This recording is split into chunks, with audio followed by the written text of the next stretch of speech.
Hello, if would you be interested in making a purchase today? I mean, perhaps. Could you show me what you've got available? Oh, I got this suppose. very special writing implement Oh, here. that is quite a special writing implement right there. Yeah, what do you take it to? Hold it Oh, yourself, see what you think. wow, yeah. It's very, very cold. Oh yes, chilled to exactly minus 22 degrees Uh, Celsius. that's not usually a writing implement temperature I am accustomed to. No, no. It's also a bit of a strange shape. Yes, well, I realise that circular, perhaps not the usual shape for a pen of this kind, but it is a very, very special writing I implement, mean, you see. I certainly can't deny it's a special one. Indeed, I mean, this is the one and only Cold O pen.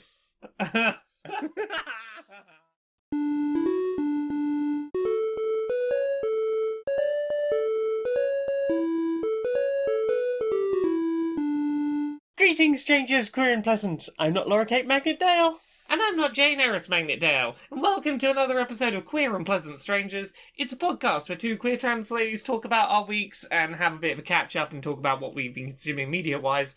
And I'm still not used to the full surname in the opening because I'm like, a couple of hundred episodes, hard routine to break. 183 episodes. Indeed, my brain is very set in its ways. It's like, yeah, but here's the rhythm of how we do the thing. This is the rhythm of our names. Like, I know that both of our surnames are Magnetdale now, but you put Magnetdale on mine, and I suddenly panic and go, what the fuck's your surname? Wait, who are you? who the fuck are you? My wife. You are might know wife. me from I wife. know you from Wife. Yeah. But apparently when the structure and routine changes, I don't know who you are anymore. Collapse. Yeah. Collapse of thunder. What have you played this week? What have I played this week? Yeah. Well, I have played an awful lot of Suburbia Collector's Edition. Ooh, tell me about that. I can't remember if we talked about it last week. It is a hex-based tile-laying game. We talked a little bit about it, I think. It is a hex-based tile-laying game where you are basically trying to build a city that will be productive and grant you reputation and income and a huge population. And you are basically trying to win the game by having the highest population. Yeah. At the end of the things, you take turns purchasing from the market, and there is this cool tower stack that you have to build at the beginning out of some A tiles and some B tiles and some C tiles, all very specially arranged. And it's just a really fun engine building type game. I have played quite a lot of it now. Yeah? You were away at the weekend. I think I played like 3 solo games. Played a solo game last night before I started editing. Yeah? I played a few like last week during the week, and I will probably be streaming it on Thursday. Yeah, because you've got your cool new little setup now for filming Yeah. board game streams. Made good use of some of that Patreon money to just Yeah. plough it into more equipment. Thank you very much. That is to my often the way patrons. these things go. Well, I mean, that's the point. They are helping me make more content. and I very Plough much appreciate the money into making more things. Exactly. So yeah, I'm hoping to do a nice stream of that with a good overhead camera now, and and hopefully less tripping over fucking wires than the last time I tried to stream a board game. Hopefully so. Fingers crossed, we shall see. I'm very very excited to play more of that. Very excited to play it with you because so far I've only played solo. Indeed, we've had a busy couple of weeks of schedule all over the fucking We shop. have, and you've been extra social recently as well. I've been doing social stuff. Impressive. I'm Yeah. very impressed. I've had the brain stuff to be like, oh hey, I can get over the hurdle of having to start doing something. I'm going to do all the things. I'm just hoping that going out dancing will be what sort of boosts that back into me again. I hope so. Because I'll be honest, I feel like I've lost a lot of my social skills over the last 2 years. I'm hoping a big room full of colourful dressed people you can have a wiggle with will help. Hopefully Yeah. none of them are going to kill. I would hope so. I hope so too. Yeah. So yeah, that's Suburbia. I've now played with some of the expansions. I played with the Suburbia Ink expansion, which adds border tiles, which are long zigzaggy things you can just go, that is the edge of my city now. And they will have like big bonuses, but they can be very expensive, and they can also have some negative sides potentially. Like there's one of the tiles is like a nuclear waste dump, and literally anything you put it next to, it's very, very bad. But it does give you like quite a lot of income. Okay, yeah. So it's like, yeah, it's cheap, and you will get a huge amount of money out of it. But if you put anything near it, yeah, can you find a place for it that isn't going to fuck up everything else you're doing? I also played with the Nightlife Expansion, which is fun because you've got like werewolves in there and board game night organisation. It's really funny. It's beautiful components. Yeah. The player boards are technically triple layered. Ooh. So you have basically you can play with the player boards either way up. Yeah. One way up, you can play sort of laying tiles from top down towards you. The other way up, you can play going away from you. On both sides, it essentially is a double layer board. Exactly. Oh, that's nice. Yes, so you have both options. You still have the double layer board. Oh. One thing that I think was a slightly weird choice, rather than just going, here is a round thing and here is a square thing, and they go in the round and square holes, they have like little like protrusions on the bottom that are also slightly smaller circle and slightly smaller square, and it feels like it would have just sat better in that hole if it had just been square slightly and square, smaller. yeah. It was just slightly smaller, and the whole thing fitted in that hole. It felt like an odd choice, but regardless, it's a beautiful game. It's got like proper game trays, you know, like Wingspan. Yes, has those really fancy trays with the like. You can use this for putting the selection of everything's got its nice places things live. Everything has its nice places. I'm not a huge fan of game trays, partly because those friends of ours that play Wingspan a lot have they play Wingspan like there was a point when they were playing it 2 or 3 times a day, especially during the pandemic, and like their game trays are starting to fall apart. Yeah. So that I fear is going to be the thing with this as well. So for now, I'm just being very careful with them, and they look lovely. But also there is a potential at some point in future just being like, oops, that's less than ideal. Yeah. What about you? What have you played? I played through. I've nearly finished playing through, and by the time that this goes up, I probably will have finished Deltarune Chapter 2. Oh, did you know a thing about Deltarune? Oh, what about Deltarune? Yeah, I'll get to that in a second. Deltarune Chapter 2. Wonderful, fantastic, longer than the first chapter of Deltarune. I can't believe there's this much video game completely for free. There's, like, I think I've put, 8 hours into Chapter 2, on top of the, 4 or 5 I put into Chapter 1. That's, 13 hours of game I've had for free, and it's been real good. How long was Undertale?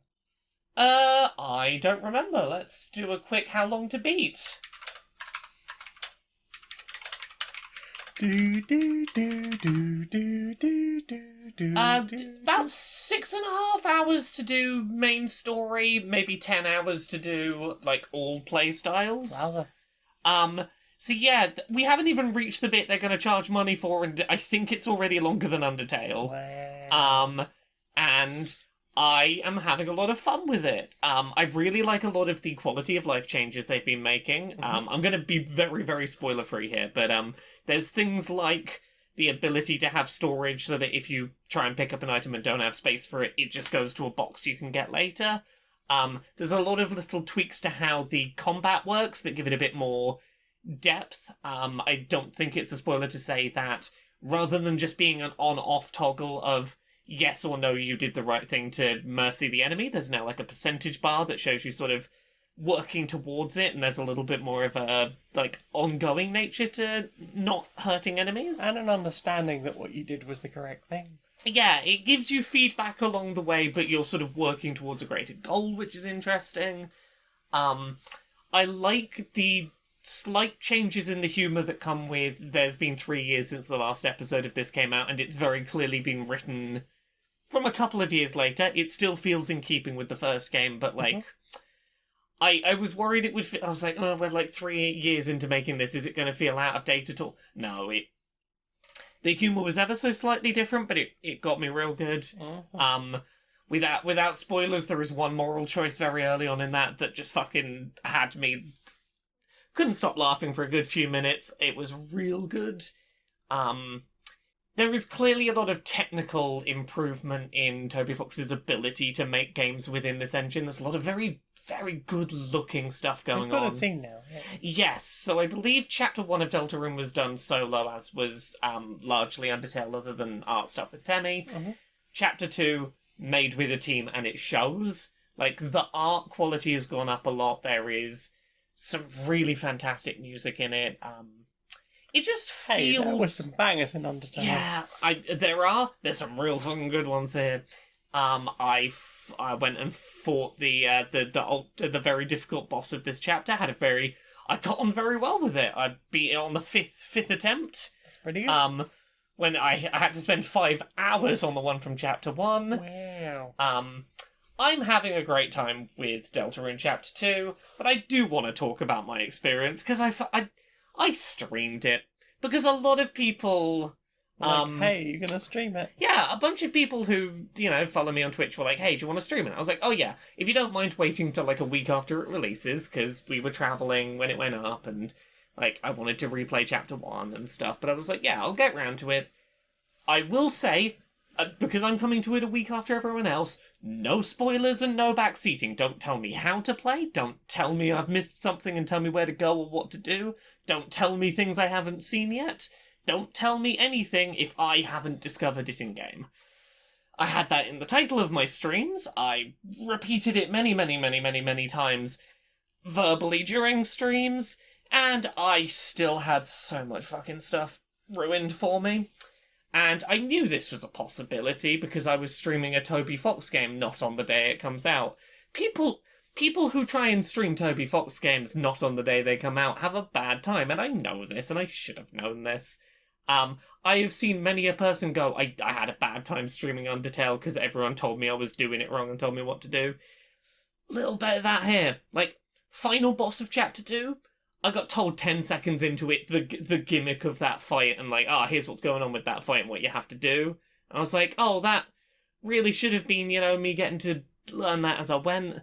I got told, here's a big, huge fucking secret thing, and what it's called, which gives you a big clue as to what it is, and here's where you make 2 save files so you can do it, like, do that there, which basically confirmed my suspicions about what I had to do, and I was just like, go away, let me enjoy the thing. Mm-hmm. This is a known thing with Toby Fox games.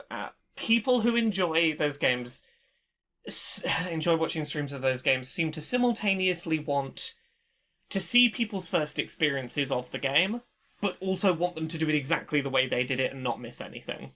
And I don't know what the solution for that is for me. I don't know whether I won't stream chapters 3 through 5 at all, whether I will play them off stream first and then play them on stream and just not give the first experience, whether I will try and stream them like the second they go live so fewer people will have had an opportunity to find out the spoilers to tell me.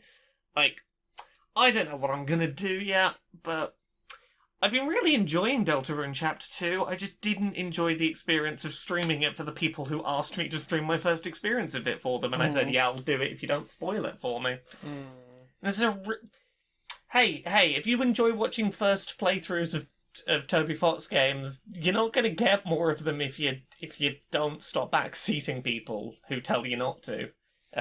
Sorry, little rant over. Game is great. Just a word of warning: if you ever consider streaming Toby Fox games, do so only if you're gonna be happy with being spoiled over and over. What about you? What have you played? I played some Solitarica. Yeah. So it's a solitaire-style card game where you are using your matches to generate like points in order to attack enemies. So think, oh god, what was the match 3 thing on Game Boy?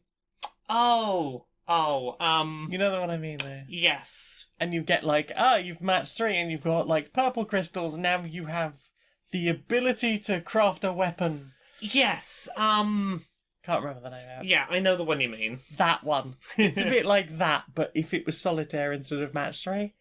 And I played through entirely with the first character. I got all the upgrades for the first character. I was like, okay, I'm gonna try the next one, and the next one was just like, oh, this is really unbalanced. That's okay.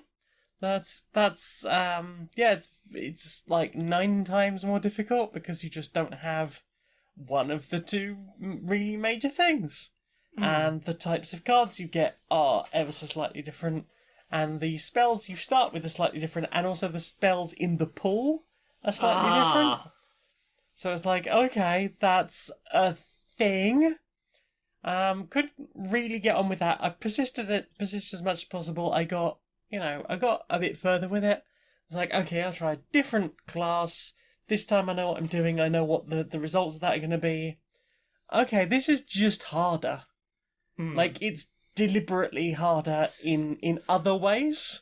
Yeah. It's like, this was not sort of made clear that this is a difficulty slide as I go from left to right up the thing. Yeah. But very clearly, the one I picked just based on the colour was considerably harder. Oh, just no. Because of the thing. I was like, oh, okay, that's less good in many ways.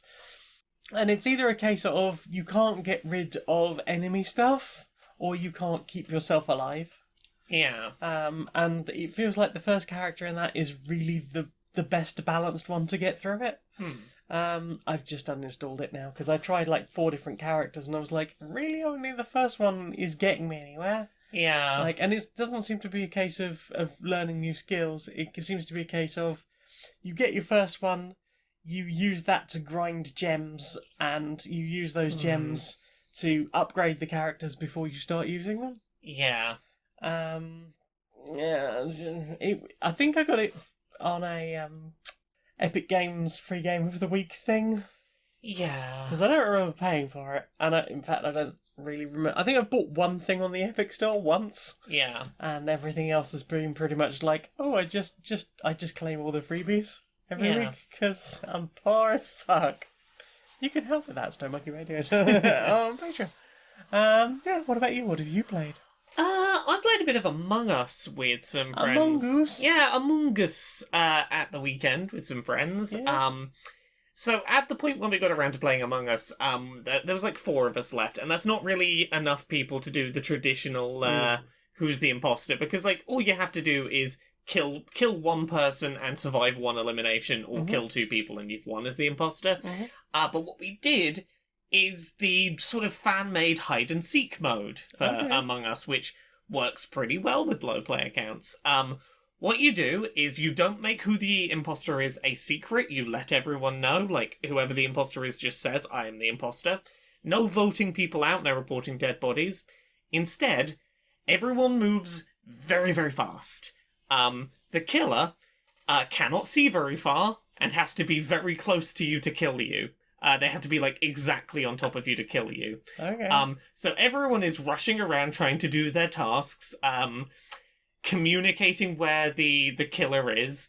If you die, you can no longer help with that, but watching this killer that can barely see you if you're more than a few steps away, sprinting around like, if I find you, I'm gonna kill you. Okay. Yeah, it's a fun, chaotic, silly little mode that is just...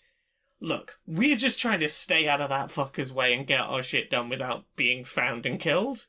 It's a very different experience. It's oh no, you're in the horror movie setting, but everyone's like, oh, it's fine. The killer can't really see where we are. It's fine. Everyone run away. Anyway. So yeah, if anyone's never tried that before, it's a fun setting, particularly with small player counts. Is just turn the speed up a lot, turn the killer's vision down a lot. And go, everyone knows who the killer is, don't get killed. Don't get got. Yeah, don't get got. Well. Yeah. What about you? I played some Mothergunship.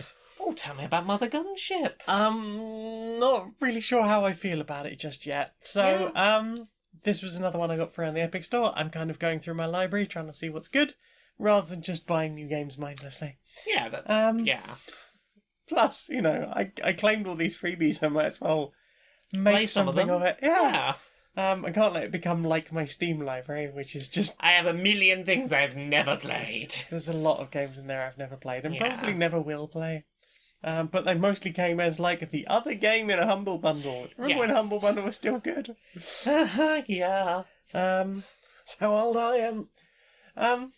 So basically, the gimmick of this game is weapon customization. Okay. Instead of having like a gun, you have just like a socket. And you can add all sorts of things to that socket. Okay. You will be initially given like a pack of starting things, Yeah. and you can, spend however you want to just try and sort of build a gun. Yeah. So basically, you're dropped in. You're given like a limited supply initially, usually like 3 or 4 Yeah. pieces, and that sort of upgrades as you go through the game. And it's like, okay, well, I've got a thing like a triangle, and it's got 3 sockets on the front. So I plug that into my single socket, Yeah. and then I could add a machine gun and a laser and like a spike ball launcher. Yeah. Or I could add like an extra extender on top of that. I can change Yeah. the thing of that. I could add like a weird power ups to it. Yeah. Like, do I wanna fire jelly balls, or do I wanna fire like my weapons have more of a crit chance, or do I want to add more precision to my chain Yeah, gun? adding buffs to your weapons rather than necessarily just adding more weapons onto your weapon. Exactly. Okay, yeah. But like you can constantly buy like, hey, here's a thing that's got like a 5-way socket on it, or here's a thing that's like an extender. Some gun parts have to be spread further apart because they're Yeah. really big. Yes. It's wild. It's pretty like you can get like most of your screen filled up with gun. That sounds... Oh, and there's 2. There's one for the left hand, one for the right hand. That sounds genuinely, like, fascinating in a weird, broken, chaotic way. Yeah, it's that aspect is really, really fun. So basically, it's a first-person shooter shmup. Uh-huh. So, like bullet hell. Yeah. So you're like dumped into these onto these ships. You go into a room. The room takes slightly too long to load up, and then things will spawn around you. You jump around. You shoot things with your guns. You try not to run out of health or energy. Sometimes your guns will overheat if you've got too many things on them, but that's generally fine. And then like pick up, coins and energy as you go through. Get like you start with a triple jump. Triple jump is the base. Uh-huh. And there are plenty of opportunities to end up with like extra like jumps. Yeah. Like there was one room I went in earlier where like everything seemed to be dropping jump boosts. Well, by you the just time got I left- touching the floor by the end, I guess. No, I was still searching the floor because it was just easier to Yeah. navigate. But like if there was a room that was like very, very tall, for example, and I didn't trust the jump pads not to like put me in front of an enemy Yeah. as soon as I arrived, I was just like, okay, I'll just jump up here. I've got 25 bonus jumps now. A double jump. Pff, I've got a 25 jump. Fuck you. This sounds the best kind of bonkers. Yeah. If the loading times between rooms were a little bit slower, Yeah. I would be like way more into it. But it kind of takes you out of the Yeah, world a it little breaks bit. the pacing that it's so slow to load. yeah, and it feels weird because it's like there's got to be an optimization issue, right? That like even on modern PCs. Yeah. That it's taking so long, and also feels like all the rooms are taken from like it feels procedural, Yeah. like because sometimes there are dead ends, and it feels like okay, that is definitely That could have been a that door. could have been a doorway, Yeah. Okay, or yeah. you'll find just like a sealed door somewhere. It's like that could definitely have been a doorway. Also, I've definitely been in this room before, although I don't think it had exactly these enemies in it. Yeah. But yeah, like I'm enjoying it. I just wish it was a bit more fast paced between rooms because it definitely feels like okay, I've walked into this room, I'm locked in now. I guess you're unloading the other room, loading in the next room, Yeah. and that's taking just too long. That I'm just come on, I want to Yeah. because like the movement speed is like Doom. Yeah. It's like classic FPS. You don't want to be stopping between every room in Doom for a load. Exactly. And don't get me wrong, some of the rooms are really, really big. Yeah. But generally speaking, you're looking at like 15, like, sometimes it's the speed of walking the door to open to go into the room. Yeah. Then the time while you're standing in the room, that waiting for the other door to open. Yeah. Is that thunder? I thought it was maybe the bins being taken at first, but I think it's thunder. I keep seeing like flashing lights. I assumed it was like I think it's police just or very rumbly ambulances? thunder. very rumbly. Yeah, sorry, pardon, Yes. pardon us. Yeah, it like I want to play more of it, but at the moment it's like, it's a bit slow. I could do with a bit more That's faster pace. a shame. Yeah, and that was another one I got for free on the Epic Store. But yeah, that's Mothergunship. Nice. What about you? What have you played? Basically, the only other thing I have had time to play is I played some Jackbox Party Pack. Jackbox Party Pack instead of Jackbox Party Pack. Yeah. Had enough, for the first time in ages, had people in the same room, meaning that I could do, Oh, the presentation one. No. I forget what it's called. Faking It.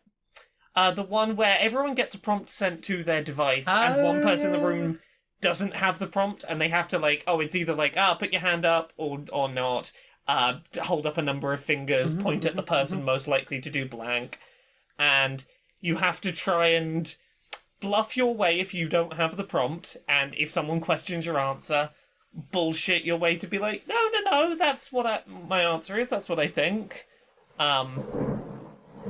It's very ominous weather. Sounds like he's actually absolutely having it down there as well. Yeah. It's always really fun playing that game when you have the split-second moment of, you don't know how badly you fucked up, Faker. There's one I remember that was, of the friends we were playing with, one of them notoriously does not sleep well, like, survives on, 4 hours sleep a night. And the question was, raise your hand if you regularly sleep more than 10 hours a night.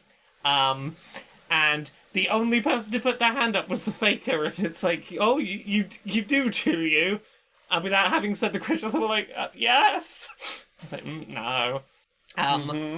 Yes, it is good fun. I forget how fun that game is.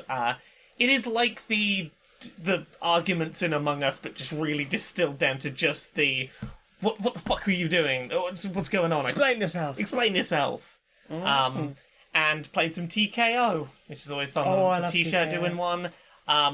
We had some real good, funny, good shirts. Everyone was on a very... You know when sometimes just the room's vibing and You lot everyone's... especially, like, you are Yeah. all very good at understanding each other and getting, We all had getting your humour. Yeah, we had a very similar, like, we're all on the same energy, this is what we're making jokes about right now, and it went well. We had a good time.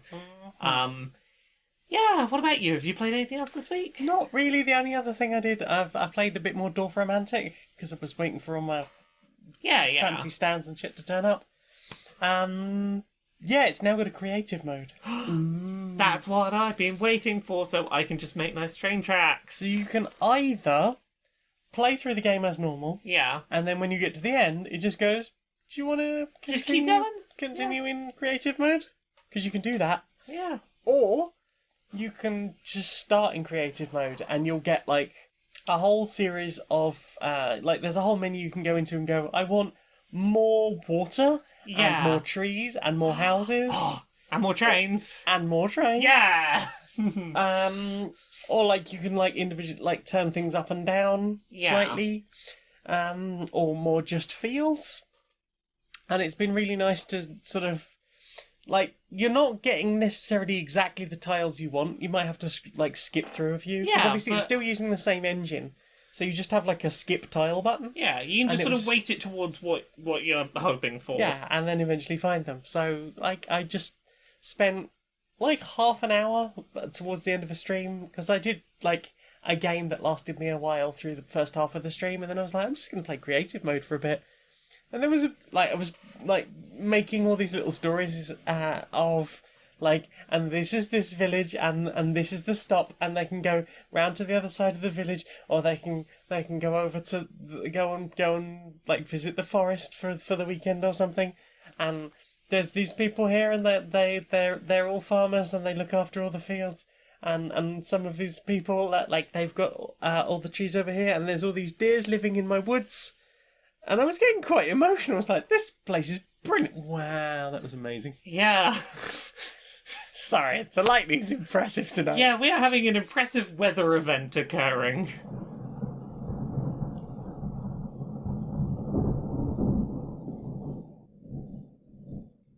It's an excellent Foley tonight. Yeah, I don't know how well that picked up on mic, but I mean, there was some... it just real trailed on that whole time we weren't talking. It was just like, oh, it's still there, still there, still there. There was pretty sizable marks on the waveform there, so I think some of it might have been heard. Yeah.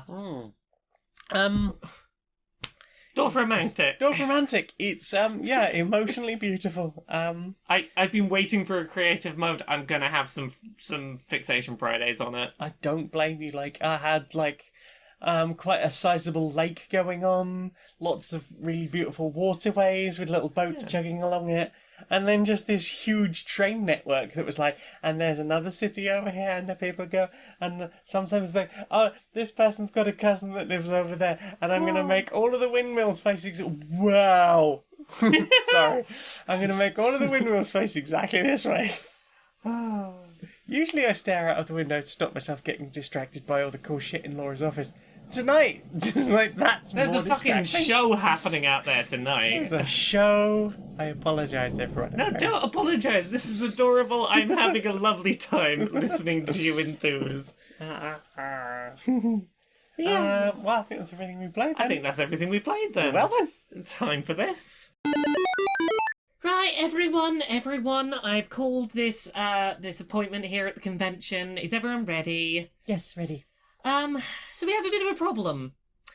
We here in the anti-trans community have, we've had some real success this last couple of years. We've been getting some really good, helpful people on our side helping us to, attack trans people. Yeah, I mean, we got the BBC, we've got the Guardian, the Telegraph. We've got those angry male comedians. Oh yes, the angry male comedians. We've got the Christian fundamentalists from America. They've given us lots of money. It's been very helpful. Bought myself a new mattress. Yeah, exactly. We've got them. We've got the people who are all in favour of conversion therapy. We've got them on the side. We've got those. We've got all the people who want to get rid of abortion. Exactly. We do have a problem though. Is it the Proud Boys? It's not them. Some of these people have started not saying stuff that's not good for feminism. That's bad for us. I don't. Sorry. Wait, are we about feminism? We're for rights for us, which I think is feminism. I mean, I do like rights for me. Rights for me is good, but here's the problem. I'm having a look at the list now. The angry comedian, attacking us because we didn't do what he told us to do in exactly the way he told us to do. He did tell us to do a lot of things. Yeah. We've got the Christian fundamentalists. Trying to enforce traditional gender roles and force us to give up our jobs and be subservient and only produce children, which isn't ideal. But I mean, we did spend a lot of time talking about how important, the whole producing of children is. That was a whole thing. I mean, we said that, but that was for the trans ones, not for us. Right. Right. They were only meant to say that to the trans ones. They were meant to leave us alone. Yeah. And the conversion therapy groups that we just wanted to go for the trans ones have started. They want to convert the lesbians as well. Into what? Into not lesbians. But when you say not lesbians, do you mean not lesbians as in not political lesbians who aren't actually lesbians? Not lesbians. Oh. Yeah, they're not. None of these are groups any of us actually lesbians? I'm sure some of us are, but none of the groups that we wanted to just go for the trans people are just going for the trans people. Who could have seen this coming? I couldn't have seen this coming. Oh, goodness, right. I need to go read a Twitter post I saw about something about leopards eating faces. Ooh. Well, I'm off to Substack for a bit. Ooh, enjoy. That's right, we're back in the office, back once again with the ill behaviour. Everyone dressed up nice and smart. It's time to get back in that copy room and start some printing. But uh-oh, there's something in door B. Uh-oh, no, it's actually behind door A, and you're gonna have to open flap A1. Yeah, that's the stuff. Yeah, now we're gonna rock out. Let's see what's behind door D. Then we're gonna have to open door A. That's right. This company's paying a huge amount of money just to make sure that you can rock out to printer jams. Yeah. What's that continuous beeping? What's that continuous beeping? Yeah. That's it. That's the sound of printer jams. What's behind door A again? Ha ha! So, what have you put in your eye? I've not put a lot in my eyes this week. No? I watched that Nintendo Direct that happened. Oh, I forgot to watch that. I can give you the cliff notes. Give me the cliff notes. Here's the short version. They're finally making a Kirby game that's like a 3D Kirby game rather than a side-scrolling or like a 2.5D. It's like a proper, like, little Kirby Odyssey. Go be in 3D environments. It looks real cute. It's a post-apocalypse, which is an interesting setting for Kirby, but I'm sure there'll be a reason for it.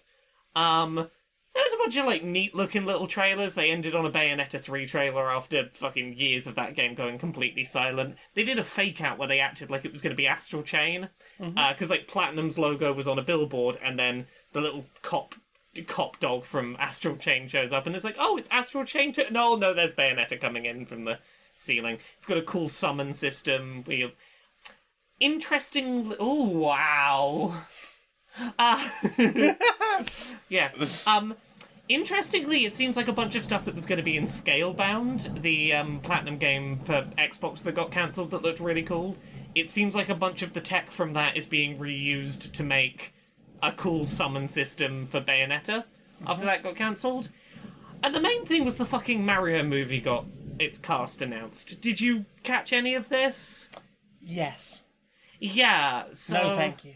No. So, like, first of all, let's just say Chris Pratt is going to be playing Mario. Not only is that a baffling casting choice, but Chris Pratt, notorious, real fucking hard right-wing, anti-gay, not good type. He's a member of a homophobic church. He claims to be not anti-gay. Yeah, except, someone pointed out recently...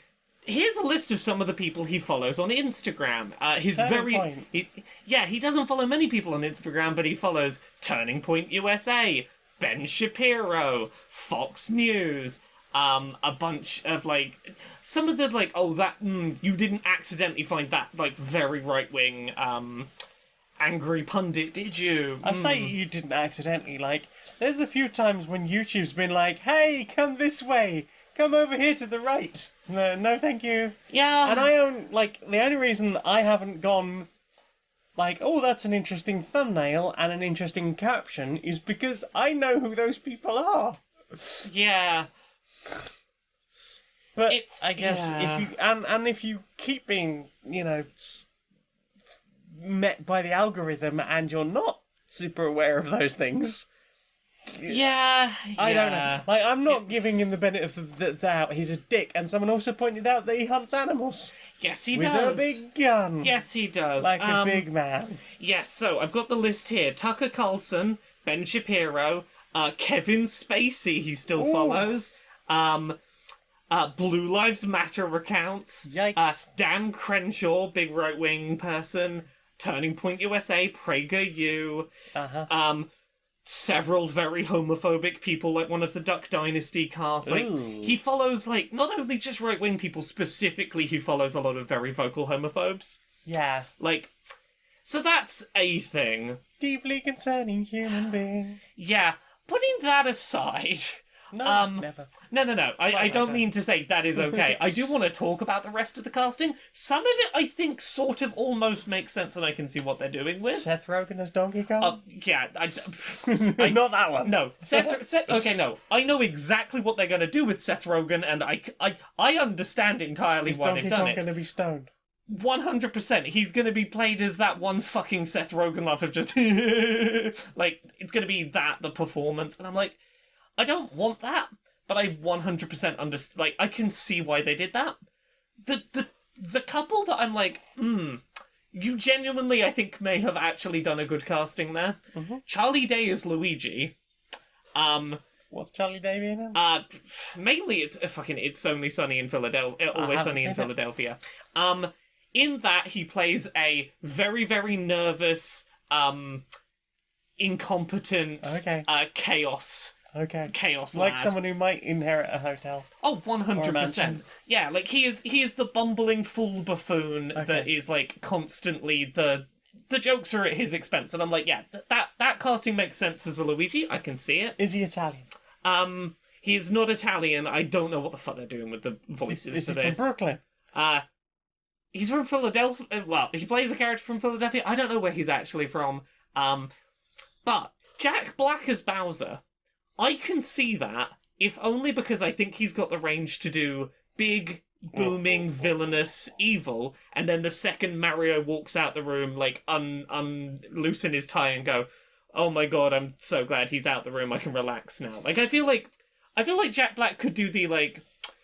Here's what I was thinking when I was trying to think about Jack Black as Bowser. I was like, what if this movie had a scene where, let's say, hypothetically, Yoshi invites Bowser to go go-karting for his birthday, and all the other Mario characters are like, what the fuck is Bowser doing here? And he's like, I'm sorry, I'm here for Yoshi, please leave me be today. Like, I feel like Jack Black could do a angry villain that also has to sheepishly show up to Yoshi's birthday. I'm like, I can see and that. And wrangle his 8 children. Exactly. Like, I could see him doing flustered at my 8 children. Like, I'm trying to do an evil scheme and I've got these fucking children everywhere. Like, you can see that Jack Black cast, right? I guess. And Keegan-Michael Key as Toad? Sure. Like, I mean, I've watched enough Key and Peele to know he's got some voices. He's got some voices, he's got some high-pitched voices, and he's got some chaos energy that I think could work. Like, please just fucking take Chris Pratt and fucking not Joe Rogan, Seth Rogen out of this fucking film. I hope Joe Rogan's not in it. Take Seth Rogen and Chris Pratt out of this, and I'd probably be vaguely intrigued. Like, it's clearly stunt casting, putting celebrities in front of them. Voice actors, that's what Illumination does. The main thing I thought watching the direct was what Nintendo needed to do, and I think was their big downfall, is they needed to have a trailer or at least a teaser ready to go right after that announcing, because it was such wild announcing.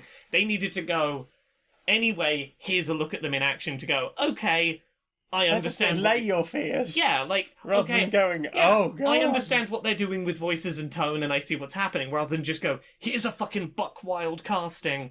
Goodbye. Because, like, that has caused people to have, like, yeah, people are assuming the worst because of course they are. This cast is fucking wild. That was basically the direct. Also, Deltarune Chapter 2 is coming to Switch, and it came to Switch like a week after the PC version. I'm like, I get you wanted the spotlight of a direct, but couldn't you have just released it at the same time so that I didn't start playing on PC and then go, oh, I would have preferred to play on Switch if I'd known. Grr. What about you? What do you watch this week?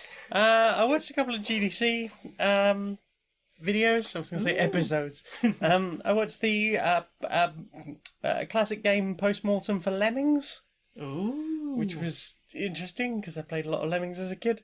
It's interesting sort of seeing how that was made and sort of what some of the ideas were and how level design worked on that and things and different members of the team having like very different approaches to how they designed a level. Like they were talking about one person who was just like would come with these super clean levels that were just the right level of tricky but were like just super clean, not a lot to sort of ponder on. Yeah. It's all right there. You can do it. I believe in you. As opposed to somebody else who might be like, I'm going to make these long, sprawling levels which like use all of the screen size and are super fucking complicated. Yeah. And talking about how the person who was doing all the clean designs, they'd be like, okay, you need to fluff this up a bit. Yeah. And he would come back with exactly the same level, but like all this sort of beautiful background art. Like, yeah, you know, you're going to have to like pause and scroll to look at it, but, you know, it looks more now. Yeah. It's exactly the same level it was before, but it looks more now. That was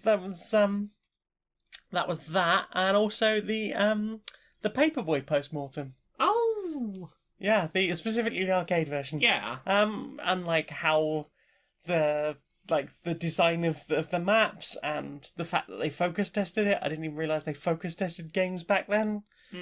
But I guess they did. Apparently during the first focus test, things went a bit weird because one of the people who had come in to be part of the test turned around to the person running it and just went, "Do you know where I can buy some acid?" Did they know where they could buy some acid? That was not revealed. Oh. Gotta answer the real questions here, GDC. What? Yeah, look, what about... Yeah, I've just played Paperboy. I really need to just get out of my mind now. Okay, friend. I mean, the 70s were a very different time. Yeah, yeah, they were. But yeah, and talking about, like, the design of the arcade cabinet and how, like, they would, like, stress test arcade machines. Because obviously you're going to have kids just yanking the shit out of this thing. Oh, God, yeah. Like, redesigning the cabinet generally by the fact that... you had to be careful that obviously kids were going to be playing it. Yeah. And like the fact that in the first iteration, people weren't finding the buttons. Yeah. So they were just going through the whole level, not delivering any newspapers, Just having a and then just getting fired Oh. because they hadn't delivered any newspapers. Yeah. So they were like, okay, we're going to reposition it so that like the buttons are on the control itself in a certain position. So that you have to have at least found them before you can like start playing. Yeah. And that made sense. And there was some cool ideas like that. Apparently, they just had this one guy who was super hench, and they were just like anything that needs testing, it has to pass this guy test. So like, and they went through 4 iterations. That this guy, at one point, this guy just ripped the entire front off the cabinet. It's got to be a strong drunk has to be able to play this and not fuck it up. Yeah, pretty much. Yeah. Yeah, it was like fascinating because Paperboy is one of those games that I very much remember playing a huge amount on the Commodore 64. Yeah. Didn't know it had digitized speech in the arcade because I've never played the arcade version. Yeah. What about you? You played anything else? The only other thing I've really watched, speaking of the 70s, is a movie from the 2000s called Poltergeist. Oh yes, you were telling me about this. This sounds fascinating. This oddly wholesome, weird film. So you know when you just occasionally go, I want to watch like a so bad it's good kind of film, like a trauma movie. Yeah, like we watched with the nerds over Skype a while back. Yeah, there was Velocipasta, there was the Killer Armchair, Killer Sofa. Oh yeah, yep.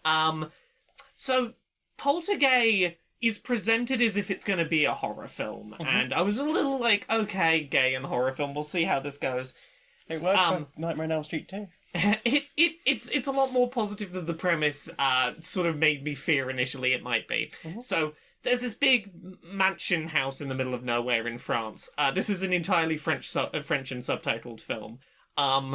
And in the basement of this big mansion there is a gay bar in the 70s, and this gay nightclub, tragic accident, all of the gay people die. Bad start, but 40 years later, this French couple move into this mansion, and oh no, there's gay ghosts in the house, and it starts off with all the trappings of a horror film, and it ends up being much more like a...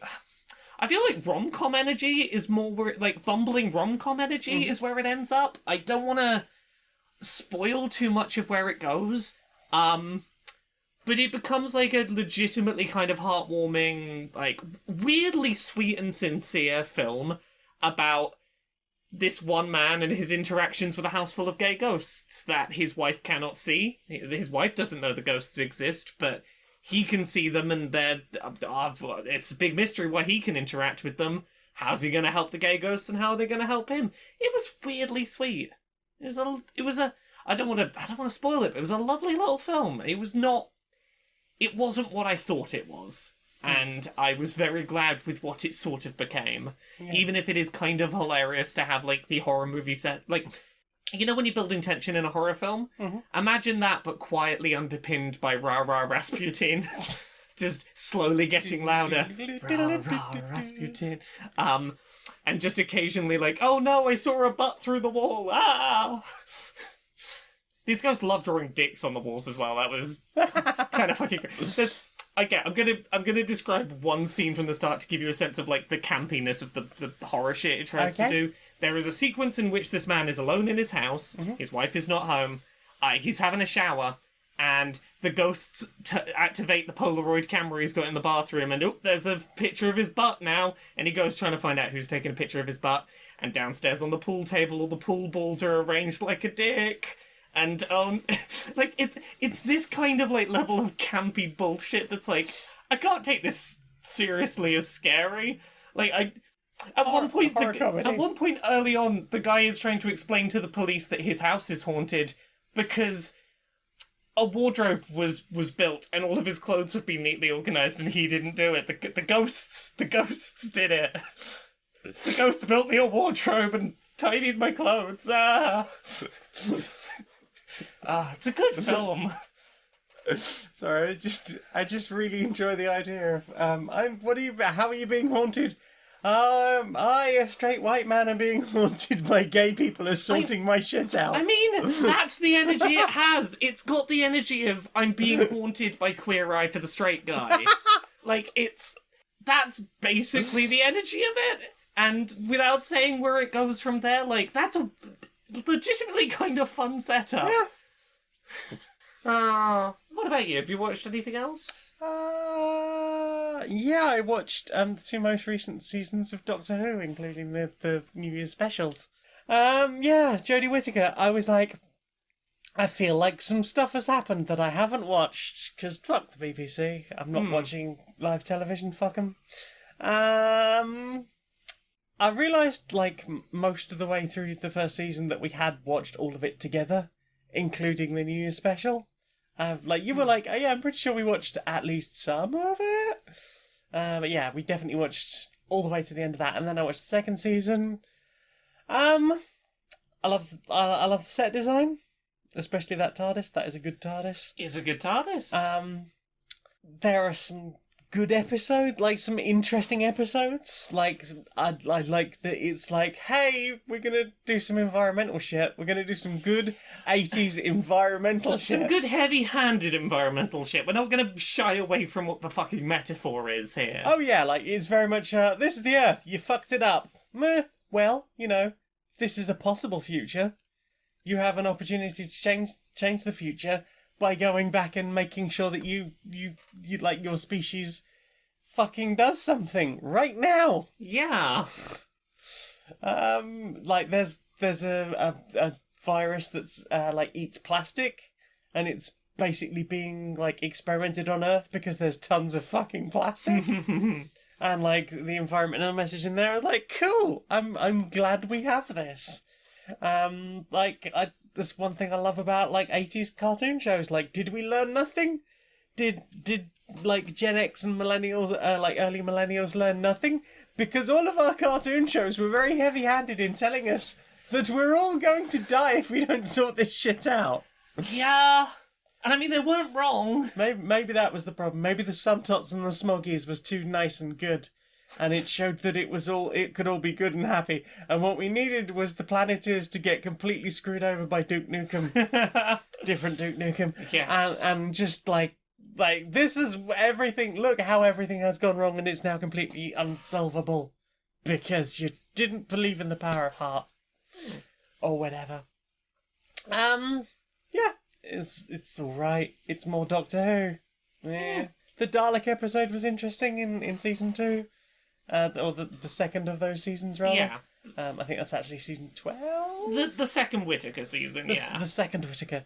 Yeah, it's alright. It's Doctor Who. I don't know, there was a point during the Matt Smith era where I was like, I'm not watching this anymore. This show's garbage.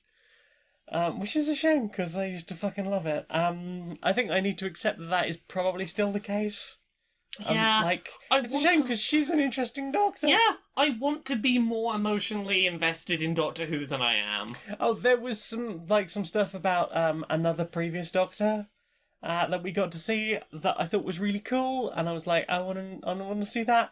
The big finisher for the season, the thing that had been sort of vaguely mentioned once in episode 2 of the first of those 2 seasons, then paid off in the last episode. It's like, yeah, I figured that was going to be this, because it felt like a weirdly nebulous thing for one character to say out of nowhere and then never be addressed again.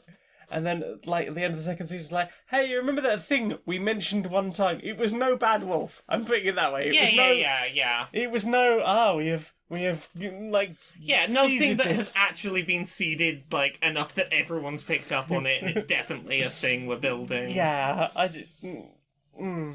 okay, well, it was a thing. So, it's alright. I think I need to spend more time listening to Big Finish rather than trying to get back into the TV show, which is a shame. But fuck the BBC. Anyway, have you watched anything else? That's everything I've watched this week. Well then. Time for this. Laura, got a new sponsor. Who's our new sponsor? Well, do you have trouble switching off from work? Uh-huh. You one of those self-employed people? Uh-huh. You in the gig economy? Basically. Are you in the work-from-home world? Yeah. Well, we're here to help. We'll keep an eye on your emails and texts and social media notifications, and only alert you if something comes up that literally cannot wait until Monday morning. Oh, so I can just assume that the buzzing is unimportant and just not deal with The it. Laura K buzzing, no less. Oh, fuck. Yeah, it can be completely irrelevant. It can be held off. Yeah. None of it might be important. That's takeadarnrest.lol.net. And enter the code Q&PS 183. Enjoy peace of mind that comes from being reassured that nothing popped up and can't wait until you're back in the office hours. Okay, thank you for reassuring me. It's just people liking my selfie and I don't have to think about it. It's not just important. people liking your selfie, or just people saying nice things. Okay, I can probably deal with that Monday. Yeah, you can deal with that Monday. Yeah. Yeah, have a rest. Inside the boardroom of Supremacy Software. Hi. So, rebrand. Yeah. I think it's gone pretty well. Brilliant. I have not. No one. You can't have a bad history if there's no history. Well, exactly. I tried doing some vanity name searches, and all I saw was a few things being like, "Hey, so and so rebrands." But if you just search our name, none of the actual old stories come up. Yeah. No one knows anything about any of the things we did. Exactly. I'm sure it's probably not hard to find the things we did, but the surface level Googling that the players will do doesn't turn up anything. Exactly. Nothing we did. We are the Teflon of the gaming industry. Nothing sticks to We us. are untouchable. I guarantee nothing will ever come back to bite us on the ass. Exactly. Ever. We're like those pants that you get at 2 a.m. on the shopping channel, and nothing sticks to them. Oh, exactly. They're practically made of carbon fiber. Exactly. Do you want to start doing some terrible stuff in the industry? Yeah. Let's whip some interns. Hell yeah. You are a fucking genius. I know. So, what have you put in your ears? I mean, one of the main things I put in my ears is I've re-listened to a bunch of My Chemical Romance while drunk this weekend. Nice. I mean, there was a lot of listening to music with friends, and I don't have the list of what we listened to. It was a lot of explicitly gay female musicians, a lot of music from anime, a lot of very meme shit. Nice. But what I remember most is in about 6 months, hopefully, I will be seeing My Chemical Romance perform in the UK, and the friend that I was meant to be going to see My Chemical Romance with a year and a half ago now, it's going to be about 2 years late by the time it happens, we both got hit with a real drunken wave of, oh, we're going to see them! We're going to do it! And it was a lot of us just lying on the floor, very aggressively singing My Chemical Romance drunk at each other, while occasionally just pointing and going, ah, ah. Amazing. It was just a very lovely, good wholesome time. We listened to some stuff off Three Cheers, some Black Parade stuff, some Danger Days, listened to some B-sides. For a little while, we put on a recording of the reunion show they did in LA, coming up on 2 years ago now, and had a bit of a this is what it's gonna be like. It's gonna be sort of like this, but us. So I listened to that. What about you? What you listened to? I started listening. Well, I continued my beginning of listening to Dice Funk season 7. Yeah. I think I've realised what happened because it was way at the beginning of the pandemic. Yeah. And Dice Funk has always been my, like, commuting thing. Yes. If I'm going out somewhere, if I'm walking to work... I have shows like this, I understand this. It was very specifically that thing. Like, it wasn't until, like, a month or so ago I started listening to Season 8. I am now all cut up with that. It's like, well, I might as well go back to Season 7 and see what I wanted to do. Yeah. I remember at the time really griping about the fact that the credits had been taken off when they were taken off and put in their own separate episode. But binging Season 8 Yeah. was like, I'm really glad I don't have to skip through the credits every time. Week by week, the credits at the end of the episode is great. If you're binging, it's not. It's not. It's less than ideal. Yeah. I still miss it being its own thing, because I haven't listened to them. I Yeah. haven't listened to the credits, which is a shame, because I hear that, Lauren and Joa have great chemistry. It's their own whole little sideshow they do, and it's great. I will probably get to that at some point. Maybe not all of them. No, Just but when I catch up. yeah. But yeah, it's we're still introducing characters. Yeah. Chris is being extra chaotic at the beginning of this season. Yes. It feels like Chris has been more chaotic at the beginning of this season than, like, most previous ones. A little bit, I think, yeah. Yeah, like, some of that energy where at the beginning was like, Chris, we need to hear your voice. No, I am Russian man now. I am the Russian man voice at the beginning of this episode. But it's going to be a different episode. Yes, every episode for 30 episodes I will do different ones. Yeah. Season 7, started on some real fucking wild energy. It did. Season 7, I would never recommend to anyone as their first season of Dice Funk, because, like, those first couple of episodes are a little bit impenetrable. Fucking great if you know all of us and are having a good time. Not a good starting point, I don't think.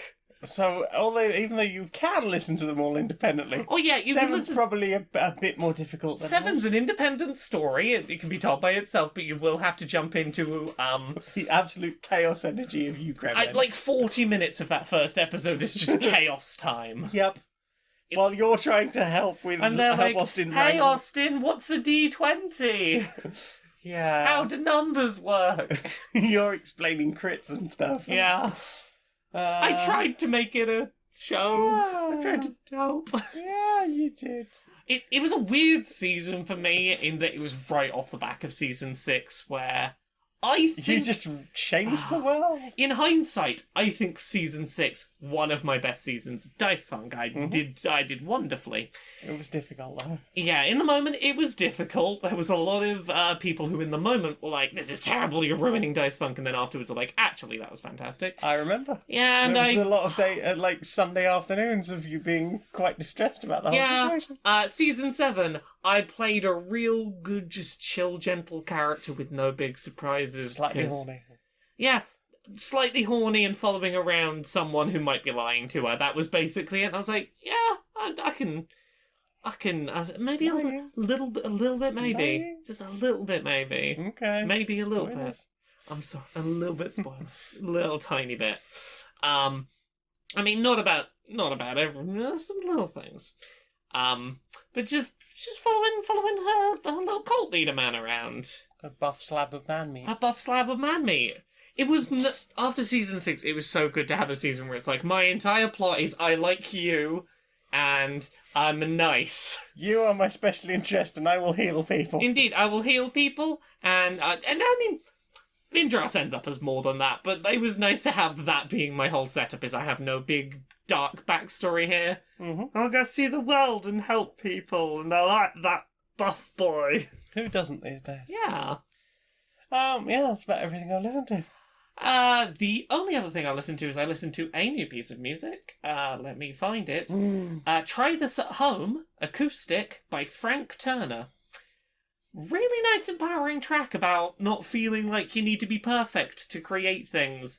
Particularly talking about music like punk that has something to say, doesn't need to be technically good, you don't have to have a spotlight and a stage to make things worth making. Make shit and it doesn't have to be perfect, and just put yourself into it. Don't let people tell you that there is a quality level you have to be before you can make music and that's a cool thing you can do. Mm-hmm. This is a nice track. good and empowering energy. Mm-hmm. Well, that's everything I've listened to this week. Well then. Time for this. The world is in danger. Our planet is heating up, and so we need to look to renewable energy sources. With this in mind, we've built a very special power station that will fueling up with self-important nerdboy rage. Here we see a room full of Marvel fans. As you can see, their anger is keeping this turbine turning and generating a whopping 69 gigawatts per day, which I think you'll agree is pretty nice. Let's fire them up, shall we? Hey guys! I hear they're making the next Marvel show on Disney Plus, and it'll feature an all-woman cast. Stanley trying to get his grave.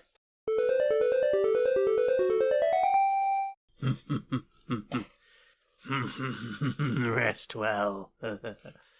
Yes, my claws shall scrape down your back.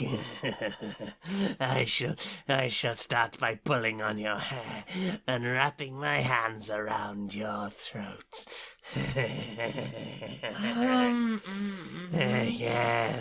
Yes, sleep well as you think. Think of how I will choke you and torture you. Yes. Yes, rest well. I suppose while I torture you and yes, use all my weapons of of pain and unpleasantness. You keep telling me. Flog this skin off your back. Oh, yeah. And whip you with a riding crop. And then I'm going to eat you. I hadn't thought about Eat more, you but... all up. I'm sorry, what's happening here? I mean, I don't know who you are or what you're trying to do. I'm the here. demon under the bed. Demon under the bed, Yes. okay. I have come to choke you and claw you and flog you and... Have you? Yes. I mean, yes, please. I'm sorry, what? Yes, please.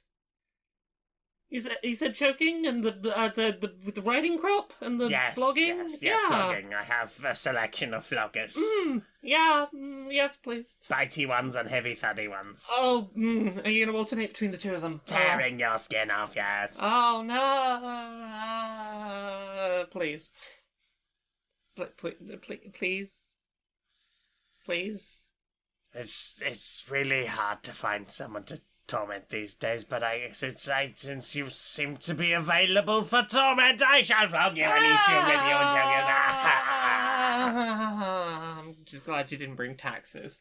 Do you know what I want to see more of? What do you want to see more of? Social Justice Warriors. Social Justice Warriors? Yeah. All right, Larry. All right, Barry. How you doing? Yeah, not too bad, mate. Not too bad. You been up to much? Oh, paid a bit of attention to the bloomin' Labour conference, Labour Party conference in the UK. Yeah. Absolute mess of centrist nonsense. Centrist nonsense, and from what I understand, upsetting a lot. Well, they seem to be forcing all of the left out of the party. Oh, indeed, 100%. A lot of people who have good moral standing in the party going like, I'm fucking getting out, I do not want to stand behind a party that is like, not having any kind of progressive left-leaning policies in the slightest anymore. It's, to put it simply, Labour is not a left-wing party. I think it's not necessarily unfair to say. I don't feel like we have a properly left-wing party in this country anymore. that is a thing, and I think that is a thing that, like, if we're ever going to have left-wing politics, we need an actual proper left-wing party that people who lean left politically can get excited about, because no one left-leaning is getting excited for Labour right now. Yeah, Green Party is being constantly, finding out those, turfs here and there. Yeah. There was a foreign post I saw today that was a Labour MP doing a pose with a police officer, doing a very happy smiley face, simply tweeted, Labour, friends with police. And I'm like, that's the kind of shit that is not going to, you are not going to have any kind of energy behind your party. Out from of touch, yes. Yeah, I don't know who you think is going to be voting for you, because people who love right-wing policies are not going to vote for right-wing light. No. And people who are left-leaning are going to be incredibly begrudging about any attempt to vote for you. Yeah, it's deeply concerning. My only hope really is that Labour has lost a lot of the properly left-wing politicians. My only hope is that perhaps they can form their own political party, and maybe the unions would get more behind them, because from what I can tell, the unions are getting upset with Labour, especially since they're trying to stop voting for party leadership there, or they're basically trying to sort of make sure that the unions have not even really any vote on that, really, or have considerably less power to influence that. Literally, all I would need to get even to start getting excited about a political party, and I don't think I'm alone in this in the UK, is give me a political party that actively stands up and says trans people's rights are important and we will fight for them.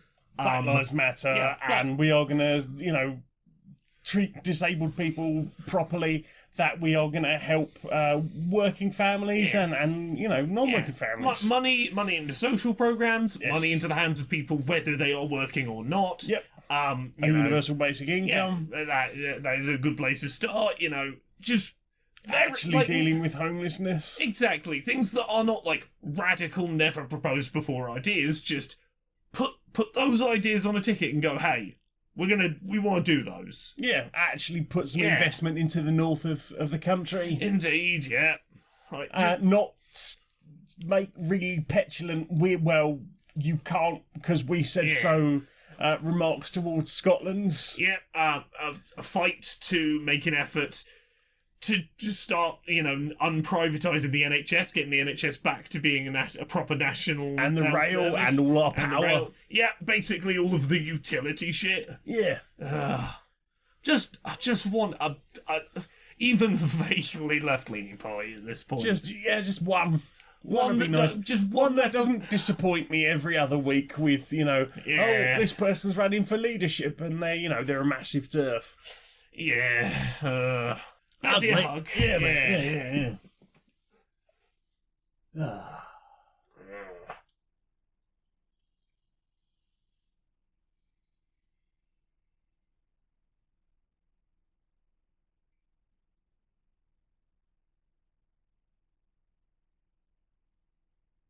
Wow. Good hug, mate. Good hug. Good hug. Right, I think I'll have a bit of a sit down, mate. Yeah, sounds good. Sounds good. Nice. So, Laura, Me? where can we find you on the internet, darling? Laura K. Buzz pretty much everywhere on the internet. Twitter, Twitch, YouTube, Patreon, that's the one that pays the bills, TikTok. There's books.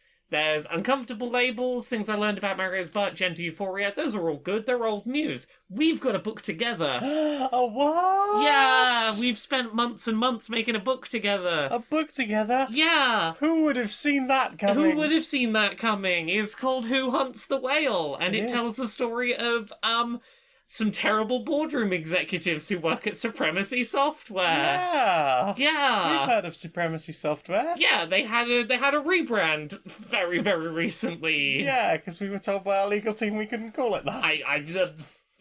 Maybe a little bit. Here's the thing: we probably could have called it that. They didn't want to take a chance on calling it that. Because and that's UK fair. libel law is incredible. Yeah, UK libel law is like, hey, doesn't matter if you legally can do something, you can get sued into oblivion regardless.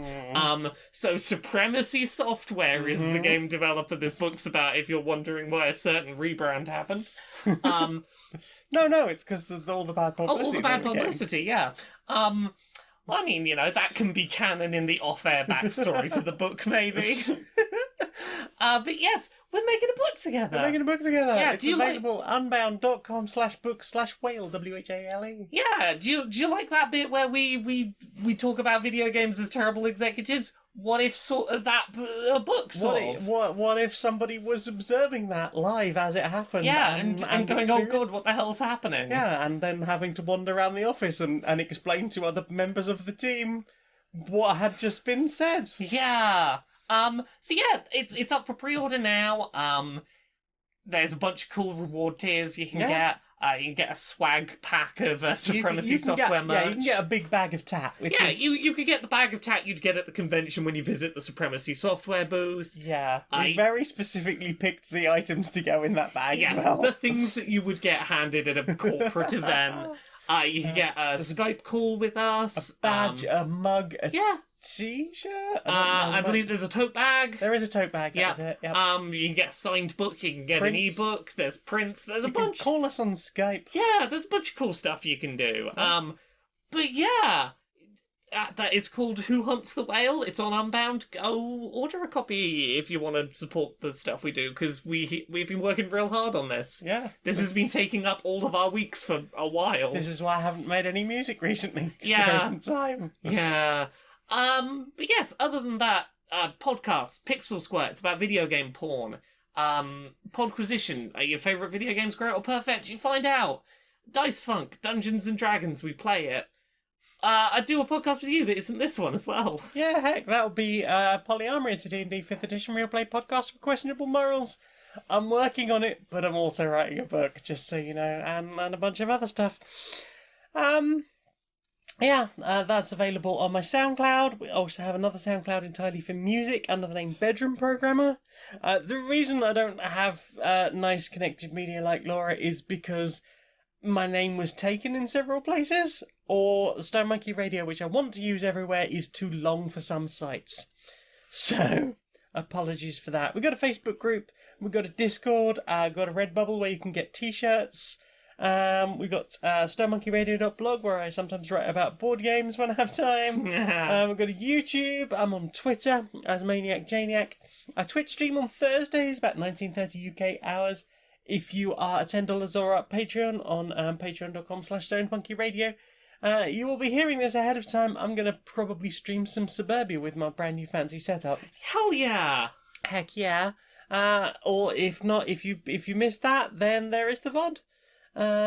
Yeah, I think that's everything. Yeah, basically just help me justify a 76-hour work week with over at patreon.com/stonemonkeyradio. Laura, sing us out, please, darling. Until next time, be a stranger.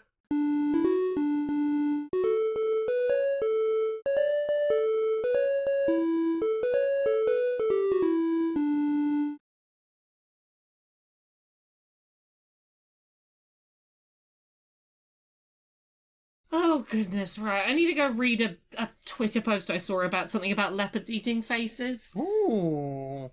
Well, I'm off to Substack for a bit. Ooh, enjoy.